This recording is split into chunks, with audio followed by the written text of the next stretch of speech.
Europa League and Europa Conference League playoff predictions. Right, let's start off with Slavia Prague against Zorya Luhansk, and I think Slavia Prague got this one. They're unbeaten in their last 6, so I think that will continue in this fixture. Next is the Swedish champions, Häcken, who are facing a Scottish team that isn't Celtic or Rangers, it's Aberdeen. Weirdly enough, these sides faced each other 2 years ago in the Europa Conference League. This time it's in the Europa League, and I think Aberdeen once again will get the better of them. I just think they have a slightly better side, as Häcken have lost a number of key players. Next up we have the Ultra Farmers League winners in Ludogorets, the Bulgarian champions, and Ajax, who had a poor season last season. And I still think Ajax are going to win this one. Just think they have the better history in Europe than Ludogorets, and they just generally have a more experienced squad in general. Now we have Olympia Ljubljana against Karabag from Slovenia and Azerbaijan respectively. And I'm going to go with Karabag simply because Olympia Ljubljana are weak at the back. They conceded 4 last week in their league fixture, and they aren't quite as experienced in Europe as Karabag are. Now we've got the Croatian champions, Dynamo Zagreb, up against Sparta Prague. And I know Dynamo Zagreb are about to lose their defender Josip Sutalo, but I still think they have a slightly better squad, so I think they'll progress to the group stage. Now we've got USG of Belgium against Lugano, and both these sides have good squads.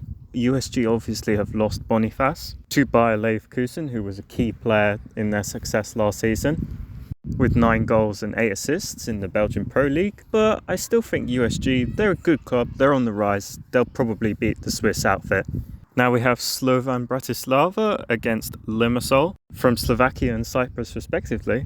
And I think this will be a close one, but I think Slovan Bratislava are just slightly better. Next up is a really interesting game. We've got KI, the Faroese side, who knocked out Häcken as well as Ferencváros. So they are very big giant killers, and are going to be the first side from the Faroe Islands in European competition. They're playing Sheriff, who you may remember beat Real Madrid in the Champions League a couple years ago, so they're a very tough side and will be challenging opponents for KI. But you know what? I'm going to back KI because I just really like KI. I really like what they've done. They've only lost 1 game this year, which I mean is just incredible, and good luck to them. Next up we have Olympiakos against Kukaritski from Greece and Serbia. And a lot of the stats tell me that Olympiakos are probably going to win this one, and I have to agree with them, I'm afraid. I think Kukaritski have a good squad, but Olympiakos, they just have more experience. I mean, their owner's a bit reckless, but he gets the job done, I'm afraid. Finally, in the Europa League, we've got Lask playing Zrinski,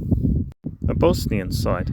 And Lask have had an okay start in the Austrian league. They are currently in 6th place. Zrinski are currently 7th, but they've only played 1 game, whereas some clubs have played 3 or 4 games. Do you know what? Last season they went on a 20-match unbeaten run. I think they can carry that into the Europa League. I think they're going to take down Lask and get in the Europa League group stage.